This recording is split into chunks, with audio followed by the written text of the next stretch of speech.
Hello, my name is Robert Conrad, and I am in the city because in 1975 we purchased a home, and it's in the Imlay City School Districts. And I'm my bride of all my life. We got married halfway through the service before I went to Vietnam, and so I came back wounded. So the Imlay City VFW was very instrumental in getting me the care that I needed. And so I kind of owe a payback. So that's what I'm doing. I'm a service officer for the post, for the community. And also I work in the county helping for assistance for veterans. And so it's a great community. I love Emily City. Four kids. My bride, Susan, and I been in our place 49 years, raised four kids to be responsible adults, great school system. And so Brian, Kim, and then we had twins, Amy and Heather.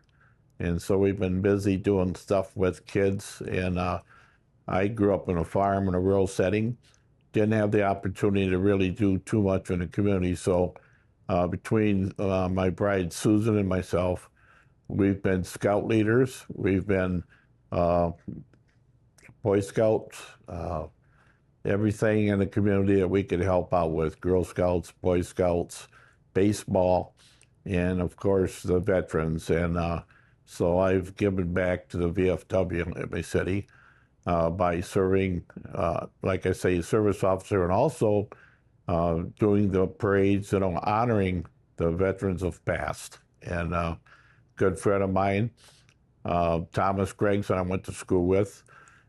He was a KIA in March of '69, so we can't forget.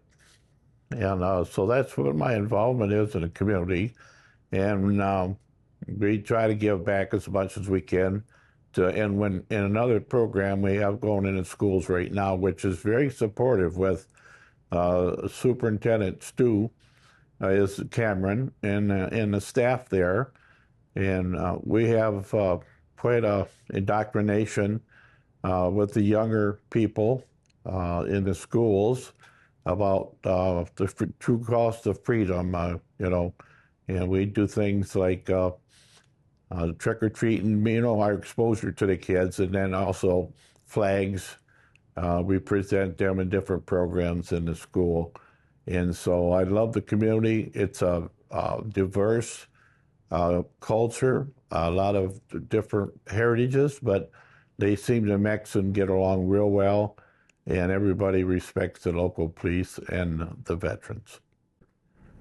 The thing I value most about the Imlay City community is just the smallness of it, the quaintness of it, and these little concerts of music in the park and stuff that we have, and the program that the DDA puts together, and it's just awesome, to sit in the park and enjoy this, all for the courtesy and freedom that we have, and we love the fact that it's free, supported by the business people and the community.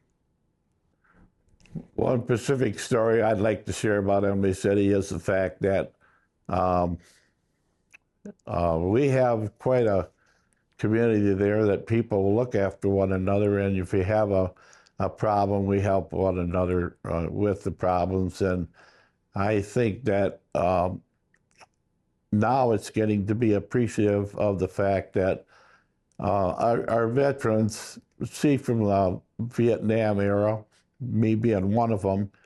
I'm 78, but the average age is 80, and a lot of people now are realizing, thank you. It probably isn't enough, but it's certainly a nice thing to hear. I'm a member of Imlay City Post 2492, and I came down, March. I got out in November of '67. March of '68, I came down seriously ill, and it turned out to be malaria. So Frank McCullough, he was an officer who worked in Hamel seatbelt with my bride in the afternoon shift. And he says, the VA would take care of my situation and care for me. So I think that probably the way things were when we came back, I would have probably never joined an organization because of the fact that I received help from the VFW, which has been there 92 years, I think. And so I was a member there since 68. And so I've got 56 years over there at Imlay City VFW. And I'm probably, I don't know, I'm not the oldest guy there, that's for sure. But I'm not the youngest. The youngest guy is, I think, 28 or something like that of age. But the fact is that we've been there 92, and I've been past commander, and now I'm the service officer and number 2. But anyway, that's why I think that we should continue on, and hopefully we'll have a 100-year celebration with the Imlay City VFW.